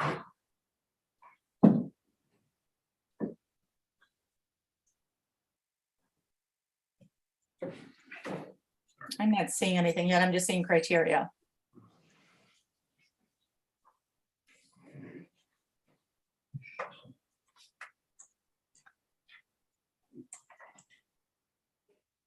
Okay. So let's look at this. So if you look at the picture on the left of the screen, the original red triangle that they submitted, I think, John, that was your submission, was way over to the left, like in the northwest corner. So now we have this picture here, which has completely shifted it. Okay. And now if you look over to the diagram on the right, these two don't even match up. So number one, they have gone against the original plan, which I know is against your rules. And then number two, these two don't even match up. Just for example, look at the flagpole. The flagpole, based on these two layouts, are in different places. So I don't know how you can go and approve something that is not final. The sidewalks are different.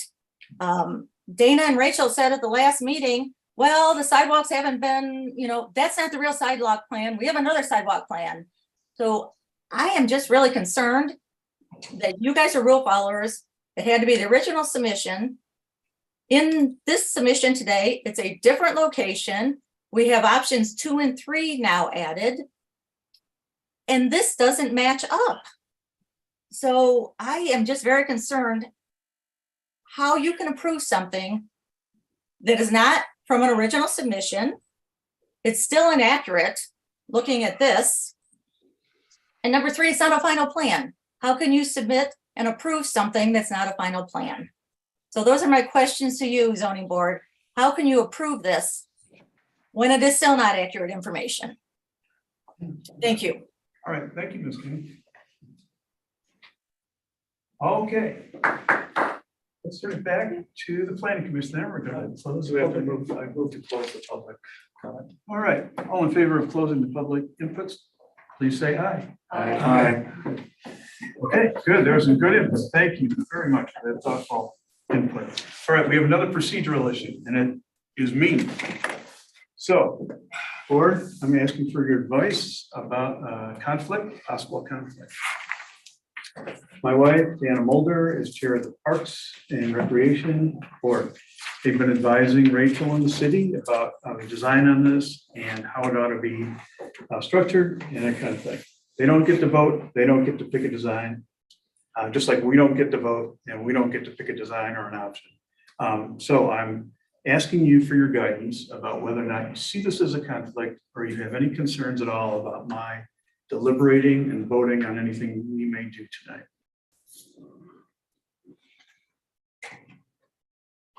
No. I don't have any concern with you being, I have no concern at all. I personally don't see a conflict, but I do see that maybe possibly that somebody public object to it? on the other side may. No. So Right. to eliminate any problems to go back and forth. I don't know. Any conflict of interest?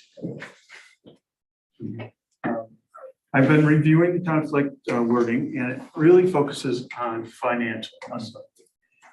That's the real thing that we have to watch out for is a financial conflict of interest for any of us on any issue that we talk about. Financial interest or personal interest. So commissioners, what would you like me to do on this? Do you want to have a quick voice vote? Yeah, I think we should. Yes. Yeah. I think the vote should be if you guys believe that Chair Mulder should be able to allow to participate and vote on the matter. In the form of a motion? Yeah. If we want to make I it would clear. like to make a motion that our chairman be allowed to continue participating in this issue.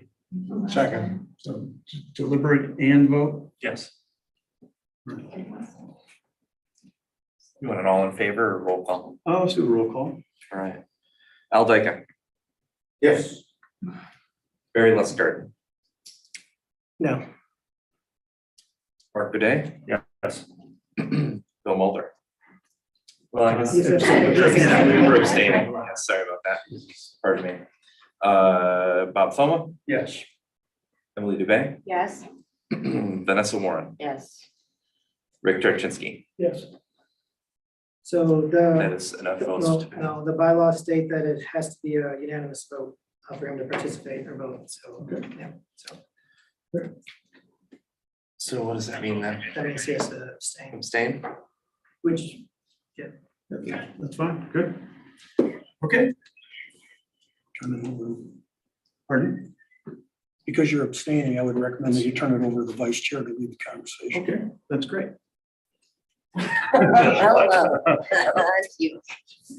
Why, well, I'm confused because we just voted that you should participate. I think there was. No, somebody voted no. it has to be unanimous.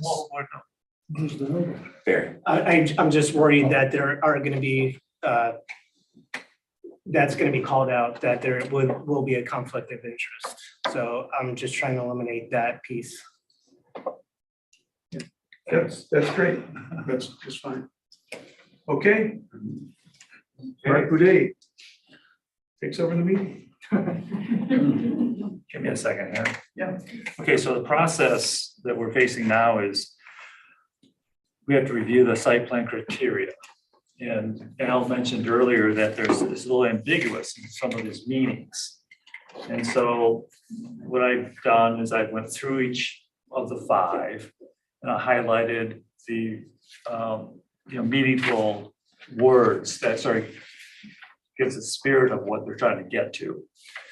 And because I think my position is one way to tackle the problem, about how to fit, this round peg into a square hole. But do any of you have any other ideas about how we can address some of the ambiguity within these criteria?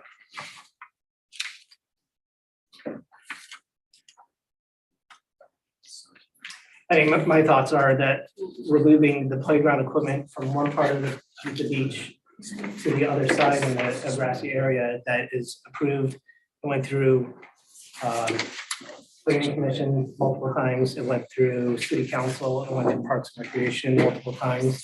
It's been through a third party, it's been vetted. That it would meet the criteria of where the location is going to be moved to. I know that, working with John and his looking at kind of what's been said, that it kind of meets all the check marks needed to move forward with at least approving it. We could put conditions on, obviously with Victor saying that we wouldn't do anything until May 1st. It would be nice to get some public input in between now and then and use those, put that in the conditions with that. Well, this ultimately is a city staff decision. Right. They're hired to do this work. This is their job. And so we're just saying, yes, go ahead and do your job. Right. Essentially. Mark, if I can clarify, so if there's a, that's true, it is our job to design, but if there are proposals that are going to require significant capital expenditures and new equipment, that would go to council. Even if that money's gonna be donated, that has to go to council. That's a policy decision if we're gonna buy new equipment and spend that kind of resources doing that. So, yeah, it's a staff decision. We're the ones who put together the design and the layout, the configuration. But if, that's why I left that 6 months open, as Barry said, for anyone else who wants to provide that, to go to council or the Parks Board with better, or what they view as better alternatives. So am I correct in stating that by us approving this, and that just allows the process to go forward? Yes. And denying it would do the same. Essentially. Yeah. So, I'd like to know other comments, but when I read through these 5, 3 of the 5 are pretty straightforward. If you look at the critical words, a couple are, a little tough to figure out, but if we look at John's review of this, and one of the statements that he makes under our master plan is that the waterfront area should be limited to uses that stimulate waterfront activity, require waterfront location that would accommodate existing harbor uses, and given that it's been there, it would seem like, we're just shifting location or allowing staff to pursue this issue. But, comments, please. Yeah, I have one. I don't think that the proposal satisfies the second criteria.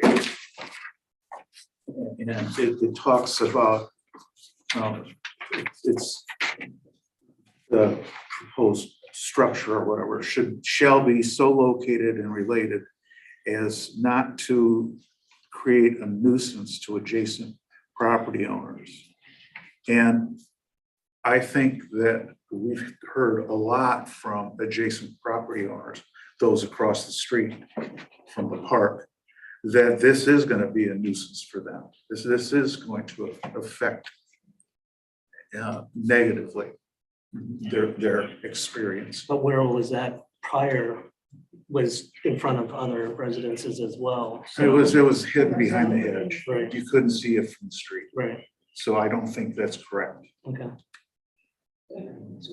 So that's, I think we have grounds to deny this.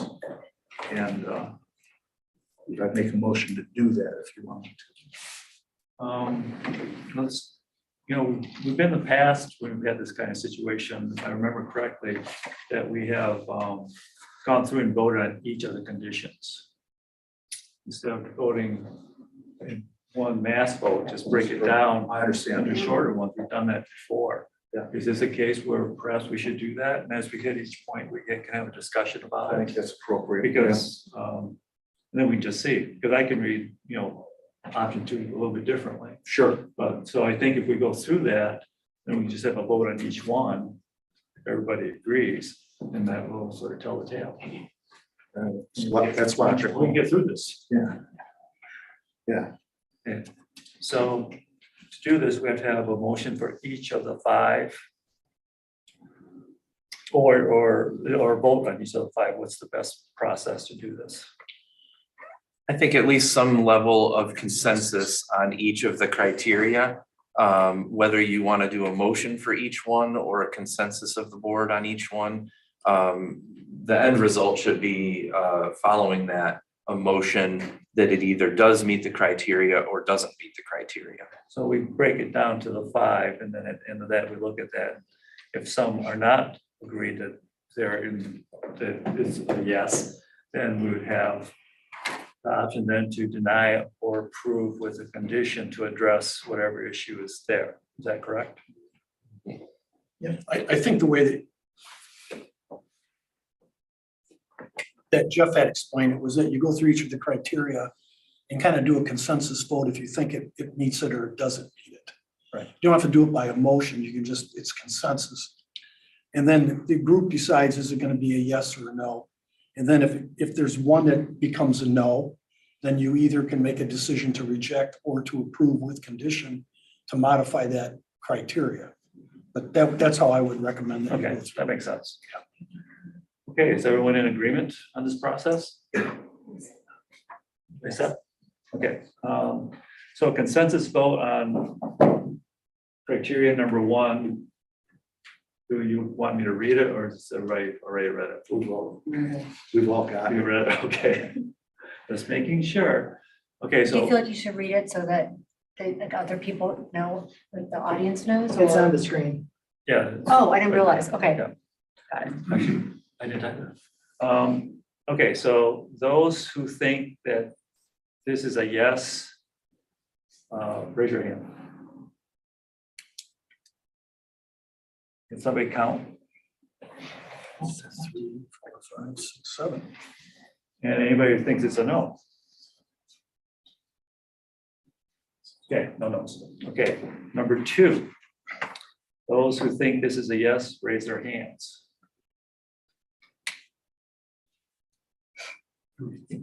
6. Those who think it's a no, raise their hand. I've been here before. We all have. Okay, criteria number 3. Those who think this is a yes, please raise your hand. We struggle. I really think it's a non-applicable. NA. Yeah. Doesn't apply. This one and the last one got NAs for me. Yeah. Well, it's not an option, so. Can you, all right, thanks. Sorry. I'm just following the rules. Okay, so those who think this is a no, please raise your hand. Okay. 4. Those who believe this is a yes, please raise your hand.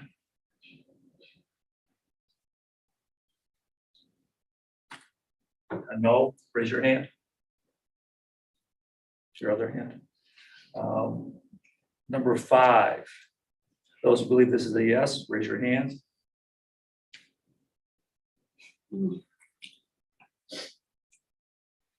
Those who think it's a no, please raise your hand. Am I correct in saying that all of them passed? Yes. Yes.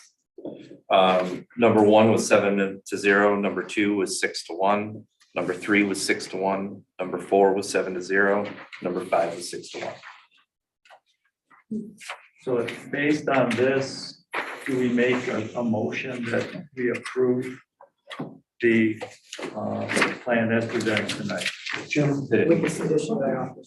With the condition that the city will work over the next 6 months with Mr. Kenny. If I might, I would like to have the young member of our commission speak to this, just because he's the youngest person in the room and is purportedly one of the people who uses the park to play Frisbee and what have you. Tell us So, what you think about this. so to me, I'm all for having a park, obviously.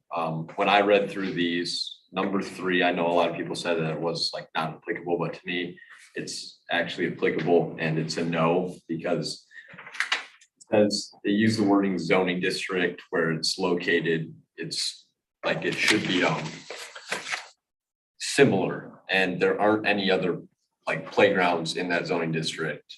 The only playgrounds are above the bluff. I'm all for having a playground down here. I think having a playground in that park would be better because I think there's better uses for the park by the beach. I know a lot of kids in high school play things like spike ball in that area all throughout the year until there's basically snow on the ground. And a lot of people sit there, eat food in the summer. And I think to cut off that amount of space in the park, to me, is unnecessary, where it can be better used in other places where there isn't as much activity, and it could draw activity to places like here where there's barely anybody in the summer. I think there's a comment about parking. I think not having so many things in one area would also kind of clear out parking there. So yeah, that's about it. Okay, thank you. Going back to our votes, we've had consensus on each of the 5 criteria. They're all in the positive. So does someone make a motion based on that? Would someone like to make a motion? Make a motion that we pass this. Okay. Do you want Based to? on the standards as reviewed? Bob, is that what you were doing? Yes, Bob, I would suggest that there's a proposed motion, that you read the motion and then include with the motion to approve the manager's condition that the park will not be constructed until May 1st of 2023 to provide time for other community options. Okay. I move to approve the site plan submitted by the city of Harbor Springs to install a playground at Lower Zorn Park, parcel 51-15-13-153-024, 15-15-13-301-006, and 51-15-13-182-002 with the following conditions. That construction shall not start until May 1st, and with the ability of the public to present Other options. Plans, assistance. And I'll suggest you add this, and because it meets the requirements specified in section 50.2001, number 1 review criteria. 50 dot what? Say that again. 50.2001, sub parentheses 1, the review criteria. Yeah. That's your, how you evaluate. Right here. This is part of the. Oh. Just did this that one right there. Okay. All right, so construction shall not start until May 1st. And I don't know what you want me to say here. I'm sorry. You got it. Well, that the approval is based upon. The approval is based consensus upon approval section of 50. the 5 items. Okay. Of that section. Section 50-2001-1 of the revised Review criteria. Thank you. Got it, Jeff? You know what to write.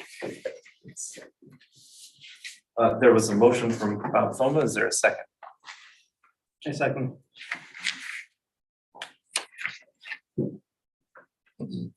Would you like a roll call? Sure. All right.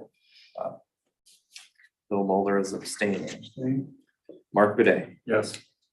Barry Lustgarten. Yes. Al Dika. Yes. Rick Tarczynski. Yes. Vanessa Warren. Yes. Elaine Dubay. Yes. Bob Tony. Yes. That's everybody. The motion passes. Yours. Well, thank you, Mark, for stepping in. Really appreciate it. And, thanks for your thoughts, everybody, about how to proceed with them. Appreciate it. Okay, next item on the agenda is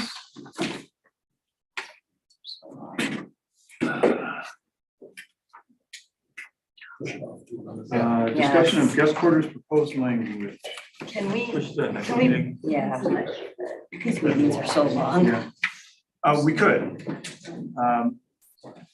Yes, we could. We would then set back the possible public hearing if that's what you guys want to do for another 30 days, which. Okay, so maybe we're ready to do the guest quarters, but can we push back the zoning code review? Yes. And then that would Certainly. still keep us on time? Yeah, that's it. Okay. That's good. Okay, let's bang out one. Okay, where we left the story on the guest quarters was the concept of, would it be a good idea for City of Harbor Springs to let people rent guest quarters on a long-term basis? And is that a quick fix that would be good for the community or not good for the community? And really pretty much keep everything else the way it is regarding our guest quarters. You would still need to do a special land use approval, just like we did tonight for the property in Pennsylvania Avenue. And the next step would be to take this and have it appear in the next meeting where we really talk about it, talk about the advantages, disadvantages, and the public input. But the city has to advertise the public meeting for this. And so tonight, we could potentially just say there's enough value in this idea to take it forward to the next meeting, or there's not. There ought to be reasons why we just kill it right now. Really, this is last opportunity to review the wording before we open it to or set a public hearing for public comment. We will have at least one more meeting on this to discuss the topic, and that's with the public hearing to receive their public input. Not that we can't receive public input at any time. But basically, we've taken the information that was provided at the last meeting. We've given this to Jim Raymer to adopt it into resolution form. Basically, we have this opportunity to see if we have any last minute changes in the wording before we would set it for public. Okay, let's talk about me again. So I have a guest quarter. The meeting about Phil. Yeah, it is too much. And so here's the hitch. I would have a potential financial gain from being able to rent a guest quarters long-term. I would also have a potential financial detriment if this were to pass. The amount I can't estimate because there's a test of what's material. And I'm just guessing you could rent a place for, I don't know, let's say $800 a month. And if one were to rent, for 12 months, that would be $9,600. So that's, I guess, a potential financial gain for me. But then there's a little gotcha that Jeff has uncovered that anybody with guest quarters in the city would potentially lose part of their principal residential or residence exemption. Oh, really? For a proportionate amount of the square feet. This is a new finding that Jeff uncovered. If I can temper your, obviously, yes, there is a financial impact for you. I do feel though, for food for thought, that realistically, that's a potential impact on all properties, that anybody in a residential district has the opportunity to apply for special land use to put guest quarters on their property and rent that out. So I don't think it's solely exclusive to you, just to temper that thought, but it's, you obviously still make that consideration whether you feel that that's a conflict of interest. I would add on to that what the planning commission does here is make zoning regulations that affect all of you and will affect what you can do with your property. And what you can do with your property affects you monetarily, whether for detriment, it could be detriment or it could be to your benefit. So you're always making code, approving codes, approving ordinances or not. And those ordinances will affect what you can do, such as, do we allow, someone to put a fence on their property, or are you allowed to put accessory structures, and how far they have to be from maximum size of a property or the maximum lot size, et cetera. All that goes together, can benefit you financially or could be your detriment. So I really caution of, I know I appreciate what the chair is doing here, but I really caution if we get down this road, then we can find ourselves all recusing ourselves from making decisions because we potentially could benefit financially. Bill has a valid point that he currently does have a guest quarters, and that I think it's valid to bring it up, but I don't think it's valid to recuse yourself to say there's a conflict of interest. The process calls for asking your thoughts on that and how you think I should handle this. There's likely going to be a minor vote tonight, but still. It's a no point for me just to stay where you are. I think we know We talked you- about this last Yeah. time. I think we all feel the same. And that is. That you should participate. You should participate. And vote. Yes. And vote. Sure. I think we know you well enough by now to understand that you're not that person. Well, and yeah. I think, to Victor's point, we all are affected by decisions we make all the time. Right. We don't want to drill down into it, so I'm fine with you continuing, but I don't have to be in charge, and that's a good thing. If you're gonna lose your honor, it's gonna be over something bigger than this. Sorry, Mark. Can we just have an assent? Is everyone in favor of me participating and voting? Yes. Yes. Yes. And I will do that. We'll probably talk about this again next time too. So the question is, does the concept of running guest quarters long-term make enough sense to take it to the next step, which is to really discuss it next meeting and to have some public input? Well, and we've already taken it to that, right? We're looking at the wording, correct? We are. There's just a typo. Do we bring out typos or do we just say you're gonna No, find them? absolutely. Bring it up, let us know, obviously, and if you see wording in this that we feel is a minor correction or something that you would like to address, we can make that correction and still schedule a public hearing Right, for the right. next, yeah. Right. But yes, if you find a typo. It's just let the me know. third line in the first whereas it should be a zoning code, not a zoning. We're just missing a G. That's all. That's how we pronounce it. Zoning, y'all. Zoning. All right. I'm leaving. If you need me, call me back. I got it control for a little bit. Okay. Thank you, Kyle. Yep, thanks, Kyle. But beyond just some of that grammatical stuff, I think this is what we were talking about. I think this is the language that we want to bring forward to public. Any other thoughts on it? All right, should we have a motion to take it to the public, take it for a public meeting next month? I'll make that motion. Motion to advertise for a public hearing for the November 17th Planning Commission meeting. That's what I meant to say. I'll second that. So we have a motion and a second. Jeff, would you call a vote? Absolutely. Barry Lustgarten, Yes. Mark Boudet, Yes. Bill Mulder, Yes. Bob Thoman, Yes. Emily Dubé, Yes. Vanessa Warren, Yes. Rick Tarczynski, Yes. and Al Dyken. Yes. Motion passes. All right. Thank you very much. And we've decided to postpone The zoning code. the zoning code discussion until next week. Do we have anything that's been submitted? Any plans for the next meeting? Today from Cynthia. No, that's not a zoning variance. I don't think so. Okay. So we could have enough time to get the public input first, which we always do, and then go to the zoning code review and go as far as we want to go. Well, I also have to say that next November, we have capital improvements plan. Oh, yes. So, Oh, you'd like us to? yeah, before it goes to council, the process is it has to go to the planning commission for review and approval. We've done it last year. I'll try to get it this time to you guys a week and a half to two early so you can review it. Yeah. I know that's been an issue before, but I just sent it out to the policy team for review and hopefully I can get something to you guys 2 weeks before the meeting. All right, so we'll plan on those three things and we'll take the zoning code as far as we can.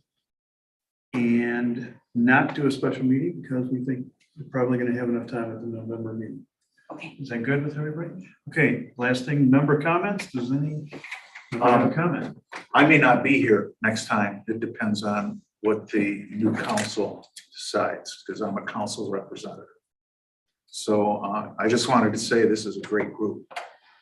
And I've enjoyed working with You're not too shabby yourself, Al. Any other member comments? Yeah, I wanted to apologize to all of you for last month's fiasco and me getting up and walking out of the room. When he brought up my dead wife's name and inquiry about that put me over the edge and I had to get out of here. I'm sorry. We'll try not to have that happen again. Thanks for your forbearance. No problem. Any other member comments? Yeah, Yeah. I don't know where this should be addressed, but for the last few years, I've had a very big concern with the amount of number of houses being torn down in Harbor Springs. I'm concerned about us losing our vernacular. I'm concerned about the landfills we're filling up with many things that could have been recycled and reused. I've been working on my house for 10 years and everything I've taken down, I've put back up in another location, has floorings, walls, ceilings. My neighbor did the ultimate thing. He moved a house from Main Street to Summit, and he spent the last 10 years repurposing another house that he moved that he couldn't save and reusing it in this house. And I don't know if we need a historical society or what, or some kind of regulation to put limits on how much material can be taken down without trying to recycle it. There's a house up on Summit that's about to get torn, East Bluff, it's about to get torn down, a 100-year-old house full of beadboard, full of hardwood floors. That's all stuff that could be recycled and reused in another location. And I don't know if this is something that can be addressed or not. It's, is this a property rights thing, or is it just an ecological thing that we can't control? And I just wanted to put that out there and see if there's anything that can be done anywhere. I mean, Santa Fe, where I lived, you couldn't tear anything down without the approval of the Historical Society. And anything that was torn down had to be similar to what was already there. I mean, the biggest society event in Santa Fe was a hysterical parade every year.